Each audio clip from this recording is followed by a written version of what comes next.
Irmãos, amigos, bom dia, irmão. Que Deus possa nos abençoar nesse momento que nós vamos continuar aqui adorando a Ele, né? Nós estamos aí numa jornada aí de 10 dias de oração. Na verdade, não é 10 dias, né? É uma vida toda aí. Uma vida toda aí de oração, né? Mas em especial a igreja separa aí esses 10 dias, né? Para que a igreja aí, todo mundo esteja em oração. 10 dias especial. E também as 10 horas de jejum. Tem algumas igrejas que estão fazendo hoje, né? As 10 horas de jejum e oração. Eu não sei se aqui vocês estão fazendo ou não. É hoje. E algumas igrejas vão fazer no sábado que vem. Né? Independente de hoje ou no sábado que vem, eu acredito que vocês vão estar fazendo aí as suas 10 horas de jejum e de oração. Isso é muito, muito bom, né? Faz parte aí da vida do cristão, dedicar esse período. E eu acredito que é um período, sim, até pequeno, né? Onde todos acho que têm essa possibilidade de jejuar, aproveitar esse dia. É claro que tem algumas pessoas com questões de saúde não podem fazer, né? Mas aqueles que assim puderem, eu acredito que vai ter muita utilidade, muito útil para a vida. Irmãos, hoje é o terceiro dia, né, do nosso tema. Nós falamos sobre vencendo no juízo investigativo. Só que... Não estão me ouvindo, né? Tá baixo? Então tá. Eu achei que estava tanto. Tá bom, então. Eu vou falar então para ficar um pouco mais alta a voz aqui para vocês ouvirem melhor. Vencendo o juízo investigativo. Só que antes, irmãos, eu quero falar do hino que nós cantamos aqui. Eu confesso para os irmãos que eu tinha escolhido um outro hino, né, baseado mais ou menos nesse tema aqui, mas é um hino assim, mais difícil de cantar. E esse hino que foi cantado aqui foi um hino muito bonito, né? Grande alegria inundou meu coração. Não é verdade? Pelo que Cristo fez por mim e faz, né, e fez por você também. É um hino que por si só já traz uma mensagem, né, irmãos? As pessoas aí tentando consertar o mundo, né? O hino fala, mas é em vão, né? Isso só vai acontecer no dia que Jesus voltar nas nuvens do céu. Isso é um hino que tocou assim no meu coração. Irmãos, é interessante que, falando do tema da revista aqui do juízo investigativo, todos nós um dia vamos comparecer perante Deus. Não é verdade? O apóstolo Paulo fala na carta de Coríntios, né, que todos nós vamos comparecer perante Deus um dia. Todos. Ímpios e cristãos, todos vão comparecer perante Deus. E no livro de Eclesiastes também, irmãos, a Bíblia está cheia de passagens que falam sobre o juízo. Está cheia. Eu poderia citar aqui um monte de passagens, mas eu vou usar algumas para a gente tirar algumas lições aqui no estudo de hoje. O estudo vai ser um estudo rápido, né? Porque é um tema bastante compactado aqui, né? Pequeno, mas a gente vai tirar algumas lições aqui. Irmãos, e comparecer perante um juiz, nem sempre as pessoas gostam, não é verdade? Eu acredito que ninguém gosta de comparecer perante um juiz, não é verdade? Nem um juiz aqui da terra, muito menos um juiz na presença de Deus. É um juiz santo, um juiz puro, né? Que julga com retidão. Se comparecer perante um juiz aqui da terra já é ruim, ninguém gosta de comparecer, ainda mais se você estiver nas condições de acusado ainda, não é verdade? Você vai assim um pouco preocupado, e ninguém gosta de comparecer então perante um juiz. Irmãos, e as igrejas também muito pouco você vê falar sobre juízo, não é verdade? Sobre comparecimento perante aí o tribunal divino. Se eu perguntasse para os irmãos aqui, quando é que vocês ouviram pela última vez a igreja pregando sobre o juízo, talvez alguns de vocês nem mais se lembram qual foi a última vez. Porque hoje as igrejas já têm um pouco de dificuldade de falar a questão do juízo. Porque as pessoas falam muito, né, de um Deus de amor, de um Deus que cuida, de um Deus que salva. As pessoas falam de um Deus bom, não é verdade? As pessoas pregam isso aí, por aí. Dificilmente você vai ver falando a respeito do juízo. Irmãos, mas Deus é tudo isso que eu falei aqui, mas Ele também é juízo. Entendeu? Então, as pessoas falam assim, mas ninguém pode julgar, ninguém pode me condenar. As pessoas falam muito isso hoje, não é verdade? No mundo cristão, né? Nas nossas igrejas e também nas demais igrejas. Ninguém pode me julgar, ninguém pode me condenar. As pessoas vivem falando isso. Irmãos, mas isso é uma mentira. Sabia disso? As pessoas que falam isso, eles estão mentindo. Por quê? Porque Deus, Ele é um Deus que julga sim.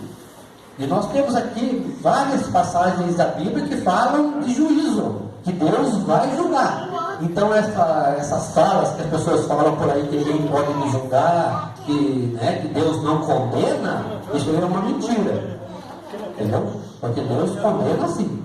E Deus vai julgar sim. Eu quero ler a primeira passagem com vocês, que está aí na revista, né? Isaías 43, verso 25. Diz assim: Eu mesmo sou o que apago as suas transgressões por amor de mim. Dos pecados que você cometeu, não me lembro. Isso está lá em Isaías 43, verso 25. Então aqui está falando que Ele apaga, né, os nossos pecados, as nossas transgressões, e não nos lembra. Se você for lá para o livro de Eclesiastes, no capítulo 12 também, não está aqui na nossa lição, mas é um verso que se encaixa também. Em Eclesiastes 12, no verso 13 e 14, diz assim: de tudo que você tem ouvido, a suma é: teme a Deus e guarde os seus mandamentos, porque isto é o dever de todo homem, porque Deus há de trazer a juízo todas as obras, até as que estão escondidas, quer sejam boas, quer sejam más.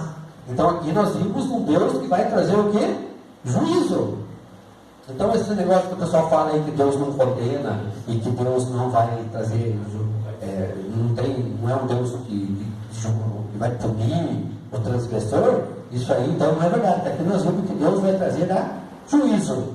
Isso nós vimos em Eclesiastes. Se você for para o livro do Apocalipse, no capítulo 14, nós vamos ler um verso também, no Apocalipse 14, diz assim, o verso 7, é um verso conhecido também, mas nós vamos ler aqui na palavra de Deus. Diz assim: dizendo em grande voz, temei a Deus e dai-lhe glória, pois é chegada a hora do seu juízo. E adorai aquele que fez o céu e a terra, o mar e a fonte das águas. Então aqui nós já vimos 3 passagens da Bíblia falando sobre juízo, né? Mas se você for lá para o livro de 1 Pedro, nós vamos ler também, né? Para você não ter nenhuma dúvida a respeito desse assunto aqui, lá em 1 Pedro. Irmãos, essas passagens que eu estou lendo aqui, elas não estão na nossa revista, tá? Eu só acrescentei a mais aqui, para a gente ficar mais. Lá em 1 Pedro 4,17, diz assim: porque a ocasião de começar o juízo pela casa de Deus é chegada. Por onde começa então o juízo? Pela casa de Deus. Se primeiro vem por nós, qual será o fim daqueles que não obedecem ao Evangelho de Deus? Então o juízo começa primeiro pela casa de Deus. Muito bem. Irmãos, e se você for também, depois nós vamos ler mais algumas passagens aqui, né? Para a gente fazer um resumo, né, de tudo isso que está aqui na nossa apostila. Então existe o juízo investigativo, né? Existe também o juízo lá no milênio, que nós também sabemos que vai acontecer, né? E existe também o juízo final, que é depois do milênio, onde Deus então vai dar ali a sentença a cada um. Então existe o juízo investigativo, que é o juízo que está acontecendo agora lá no céu, o juízo investigativo, nós já vamos falar um pouquinho mais disso aqui. Existe o juízo no milênio, que vai acontecendo durante o milênio, enquanto você estiver lá no céu, né, você vai poder lá então estar fazendo essa investigação, né, para você ver por que o fulano não foi, por que esse plano não foi. Então esse é o juízo que vai acontecer no milênio, e o juízo final, que é depois do milênio. Muito bem, irmãos, mas a graça de tudo isso, né, é que nós não precisamos ter medo desse juízo, porque nós temos Jesus como nosso advogado, né? E aqui na lição fala assim: com sua própria força, o ser humano não pode enfrentar as acusações do inimigo. Então, pela minha própria força, eu não posso enfrentar a acusação do inimigo. Está perante Deus com as vestes manchadas de pecado e confessando sua culpa. Mas Jesus, nosso advogado. Opa, aqui já melhorou a situação, né? Jesus, então, ele é o nosso advogado e apresenta uma eficaz alegação em favor de todo aquele que pelo arrependimento e pela fé confiou o coração a ele. Então, irmão, Jesus é o nosso advogado. E esse advogado é o melhor advogado que existe no planeta, né? Jesus Cristo, ele nunca perdeu uma causa. Então, eu por mim mesmo não posso enfrentar as acusações do inimigo. Mas Jesus, o meu advogado, ele vai me defender perante o Pai. E como nós vemos lá em Isaías 43, verso 25, né, fala assim: dos pecados que eu cometo, ele não mais se lembrará. E fala assim que Cristo, irmãos, ele defende a sua causa, a minha causa, mediante os poderosos argumentos do Calvário. Derrota o acusador. Porque eu mesmo estava condenado, né, porque eu sou um transgressor da lei, mas no Calvário, na cruz, Cristo então fez a reconciliação do ser humano culpado com Deus. Entendeu, irmãos? Então lá Cristo pagou. Cristo falou assim: você por você mesmo você não pode fazer, mas eu fiz no teu lugar. Então você pode sim ser reconciliado com o céu. Irmãos, lá no livro de Zacarias também, no Zacarias 3, no verso 4, esse é o verso que está na revista aí, fala assim: o Senhor te repreenda, Satanás, estes são que foram comprados com meu sangue, que sois tirado do fogo, e o que nele descansam pela fé, ele dá a certeza: eis que tirei de você a sua iniquidade, e agora o vestirei com roupas finas. Irmãos, veja aqui, está falando de Zacarias. Todos que se vestiram da justiça de Cristo estarão perante ele como escolhidos, fiéis e leais. Irmãos, o interessante aqui, falando das roupas do sumo sacerdote, é uma questão de grande importância. Porque fala assim que ele estava com a roupa suja, com a roupa manchada, com a roupa imprópria. E aqui, nessa questão, ele cometia uma infração grave. Porque o que simbolizava as suas roupas sujas? Simbolizava os pecados, né, da nação. E Josué, ele era o sumo sacerdote, ele representava as nações. Então as suas roupas sujas simbolizavam o pecado não só dele, mas também da nação, porque ele representava a nação aqui. Interessante, irmãos, quando se trata aqui da questão das vestes do sacerdote, não está na revista também, mas você pode marcar aí, se você quiser ler na tua casa depois, lá em Êxodo, no capítulo 28, lá dá a descrição da roupa do sacerdote. Dá detalhes, até da linha, da cor, tudo como era feita a roupa do sumo sacerdote que ele deveria usar. E às vezes a gente fica pensando assim, irmãos, mas a roupa não quer dizer nada, às vezes as pessoas falam. Pode ir com qualquer roupa. Mas a Bíblia, no caso aqui do sacerdote, ele tinha que ir com as suas roupas, do qual a Bíblia falava que ele tinha que vestir. Ele não podia ir com qualquer roupa. No entanto, que aqui Josué ele estava com a sua roupa manchada, né? Simbolizando aqui os pecados da nação. Mas, como citei aqui o exemplo de Êxodo, né, no capítulo 28, está lá, de como ele deveria estar, então, vestidos, as suas roupas. Irmãos, eu até era me falar no começo, mas acabei esquecendo, né? Os motivos da oração de hoje, eu vou falar agora, né? Está aqui na revista também, é que nós devemos orar pela educação adventista, pelas editoras, pelos canais de televisão e pelas fábricas de alimento da igreja, né? E pelos nossos amigos, pelos nossos simples amigos de oração.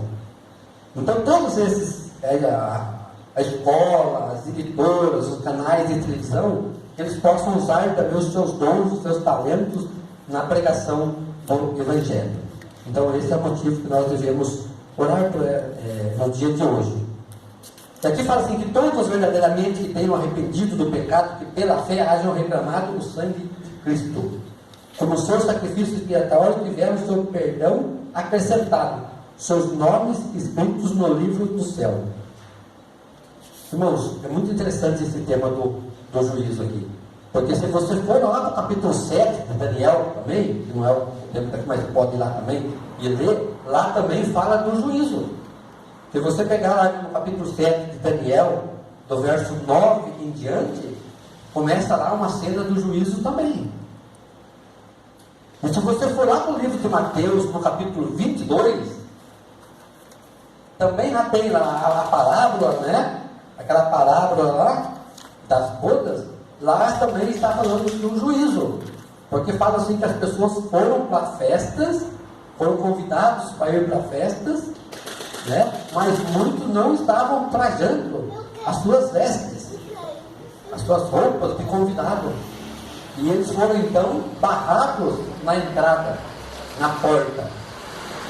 Porque eles não estavam trajando suas vestes adequadas. Então, no capítulo 22 de Mateus também fala de juízo, né, que houve.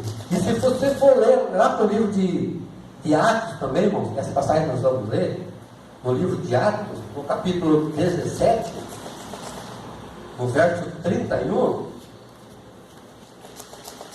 fala assim: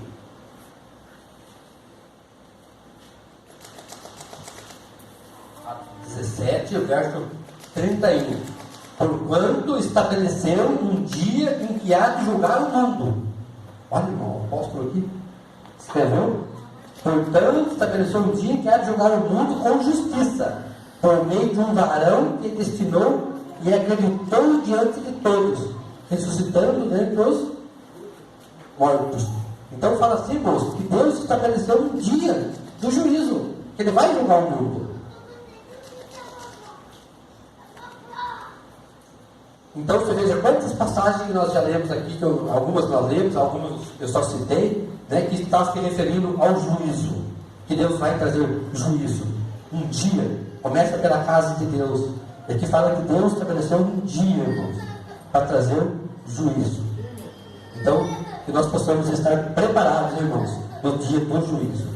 E aqui falando um pouquinho mais da revista, ele fala que seus pecados serão riscados e eles próprios considerados dignos da vida eterna. Irmãos, agora como que eu devo viver então diante desse juízo que eu sei que vai acontecer? E nós estamos vivendo, estamos no juízo investigativo, e a ordem para o momento é examinar solenemente o nosso coração. Sobre cada um de nós recai o dever de considerar, vigiar e orar. Fala assim, irmãos, nós estamos nesse tempo que nós devemos vigiar e orar. Você não é ordenado pelo Senhor a examinar o coração do próximo. Aqui fala que nós devemos examinar o nosso coração, orar e vigiar. Isso é a nossa parte. né? De ficar atento aí. Que defeitos há em seu caráter? Quando você vai orar, que você vai ter mais consagração, Deus vai dizer, Senhor, o que eu preciso mudar na minha vida? O que eu preciso mudar na minha própria casa? Você tem que orar para Deus, irmãos, e buscar, vigiar. E aqui está falando que você não deve ficar fazendo isso, pensando na vida dos outros. Você tem que pensar em você, na sua casa, na sua vida. O que você precisa examinar? Porque você vai comparecer perante o tribunal de Cristo. Cada um de nós vamos, individualmente. Não vai ser coletivo. Irmão, a gente tem que estar em paz com o juiz. Se não tiver em paz com o juiz, estamos lascados. É verdade. Então, temos que estar. Então, por isso que fala assim, nós temos que vigiar e estar sempre orando, irmãos. Para que nesse dia nós possamos estar aprovados diante do nosso rei. O interessante é que o verso que eu li lá no começo de Eclesiastes, que fala assim que Deus vai trazer juízo em todas as coisas, as boas e as coisas más também. Até aquelas que você não fez. Até aquelas que estão escondidas, que você fez, mas que ninguém sabe que você fez. Fala assim que Deus vai trazer a juízo também. Se você fez alguma coisa de errado, né? E que só você sabe que você fez errado, qual que é a nossa parte? De orar, pedir perdão para Deus, para que sejam apagados os nossos pecados que nós cometemos. Agora, se nós fizermos alguma coisa de errado, nós temos que pedir perdão para Deus e para pessoas também que a gente prejudicou ou que fez alguma coisa errada com ela, para que no dia do juízo nós não vamos passar apuro, né? É interessante, irmãos, que muitas vezes a gente gosta de mostrar as coisas boas que a gente faz. Na verdade, todo mundo gosta de mostrar as coisas boas que a gente faz. Mas a gente esconde o quê? As coisas ruins. Quando a gente faz alguma coisa errada, você não tem que esconder. Se você for olhar lá para Gênesis, nós não vamos ler, mas se você for lá para Gênesis, quando o casal pecou, o que eles fizeram? Quando Deus se apresentou no jardim lá, eles tiveram medo e se esconderam. Entendeu? Por quê? Porque eles tinham feito coisa errada. Então, quando a gente faz alguma coisa errada, a tendência da gente também é ficar escondido, né? Eles falaram assim, tive medo, né? E por isso me escondi. Mas o interessante é que em 1844, o nosso grande sumo sacerdote entrou no lugar santíssimo do santuário celestial para iniciar a obra do juízo investigativo, que é o que eu falei, as passagens que eu citei no começo já, né? Jesus passou do santo para o santíssimo, dando início ao seu juízo. Dia 22 de outubro de 1844, irmãos, Jesus começou o juízo. Interessante, irmãos, que nessa data, também na terra, surge a Igreja de Deus, para dar a última mensagem de advertência ao mundo, restaurar as brechas, em especial o sábado e a imortalidade da alma. Então veja, irmãos, Jesus começou o seu trabalho lá no céu e a igreja começou o trabalho dela aqui na terra. E quando terminar o trabalho aqui na terra e terminar o trabalho também lá no céu, então Cristo vai voltar. Irmãos, aqui fala assim, que orgulho prevalecer nessa igreja. Fala assim, isso é um orgulho, irmãos, permanecer nessa igreja. Que hipocrisia, que engano, fala. Que amor ao vestuário, a frivolidade e o divertimento, que desejo de supremacia. Todos esses pecados têm obscurecido a mente e de modo que as coisas eternas não têm sido discernidas. Não pesquisaremos as Escrituras para saber onde nos encontramos na história deste mundo. Irmãos, muitas pessoas hoje não estudam a Bíblia e não sabem aonde eles se encontram na história deste mundo. Ele não sabe, ele está perdido. O interessante, irmãos, que hoje mesmo que eu comentei em casa com a Cláudia antes de sair, né, a Bíblia era muito certa, irmãos, aquilo que está nela aqui. Porque ela fala assim como foi nos dias de Noé, como que viviam as pessoas no dia de Noé, irmão? O que eles falavam para Noé? Viviam despreocupadamente, achando que Noé era louco, que Noé era sei lá do que eles acusavam Noé. Mas é mesmo que está acontecendo no nosso dia de hoje. Hoje as pessoas estão pregando que Jesus vai voltar, e muitas pessoas não estão nem aí, não sabem do que está acontecendo. Sabe por quê? Porque não estudam a Bíblia, não pesquisam, não vai para o Espírito de Profecia, não estudam, não dedicam tempo, eles não sabem que história que nós estamos vivendo aqui nesse mundo, não sabem o momento que nós estamos vivendo aqui. E quando você estuda um pouco mais no mundo das Escrituras, você vai ver aonde nós nos encontramos na história deste mundo. Então, se nós queremos ser salvos, nós temos que fazer o quê? Dedicar tempo para o estudo da palavra de Deus. Nós queremos dedicar tempo para todas as coisas, menos para as coisas de Deus. Não é verdade? Hoje mesmo eu estava sentado no sofá de casa lá, e estava vendo na minha frente, assim, em casa lá, uma grande quantidade de livros, né? Livros cristãos. Eu fiquei pensando assim, daqui a alguns dias não vai saber para mais nada. O que eu vou fazer com isso aí? Mas hoje é o tempo que eu tenho que dedicar o quê? A estudar essas coisas, para me saber em que momento que nós estamos vivendo aqui na história deste mundo. Então, se eu tenho consideração para a minha salvação, eu tenho que dedicar tempo para isso. Precisamos buscar ao Senhor com genuíno arrependimento. E é necessário que profunda contrição de alma confessemos os nossos pecados para que eles sejam apagados. Então, se eu cometo pecado, o que tem que fazer? Confessar, para que eles sejam apagados e também abandonados. Irmãos, agora uma coisa bastante interessante que me chamou a atenção aqui.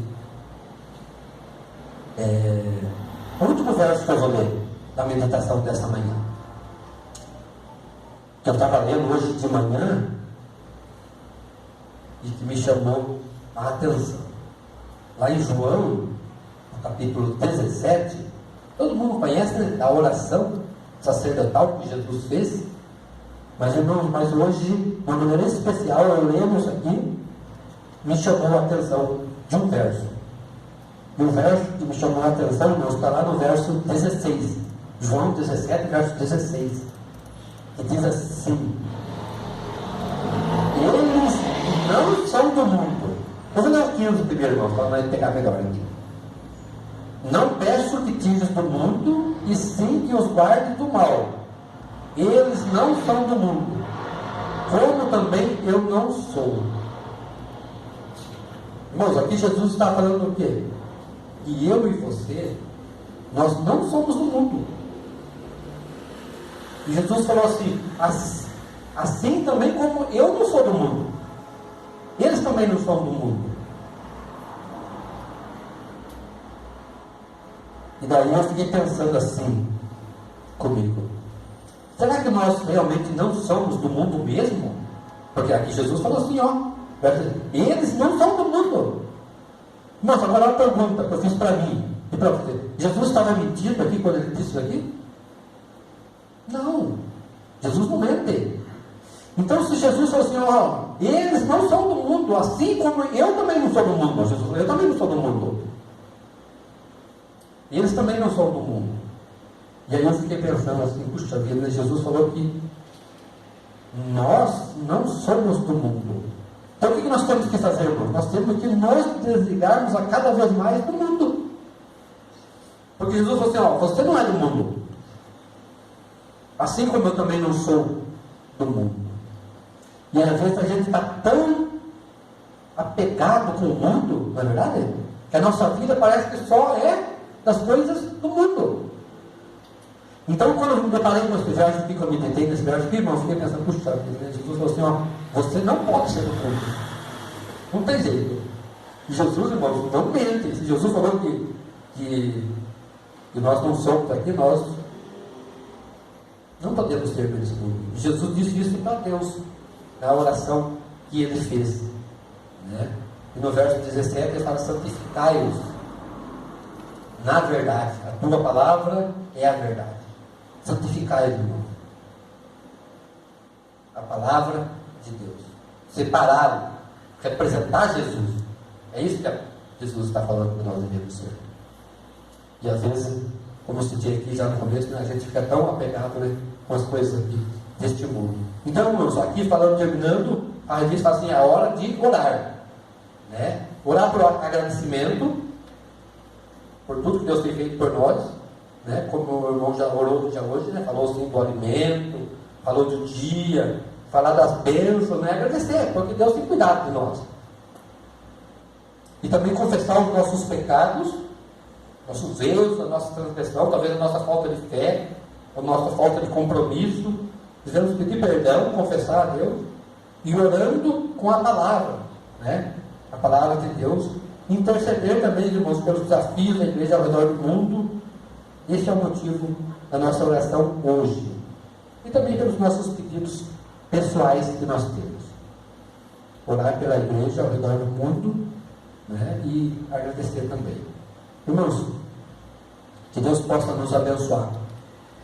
Que nós possamos ter realmente compreendido um pouco mais a respeito do juízo. E quando alguém falar para você assim que Deus não condena, você fala assim, você está mentindo. Porque nós vimos aqui quantas passagens falando do juízo, de que Deus vai sim condenar aqueles que não se arrependerem. Poderia citar muitas mais passagens da Bíblia, mas acho que só isso aqui já é o suficiente. Que Deus nos abençoe, que nós possamos ter os restantes de sábado aí na presença de Deus e dedicar aí o restante desse dia, né, para a gente fazer uma meditação na nossa vida, né? Como é que nós estamos diante de Deus? Como é que nós estamos diante das pessoas? Será que nós estamos mais conectados com as coisas de Deus ou mais conectados com as coisas deste mundo? Que Deus nos abençoe para isso. Vamos cantar um hino mais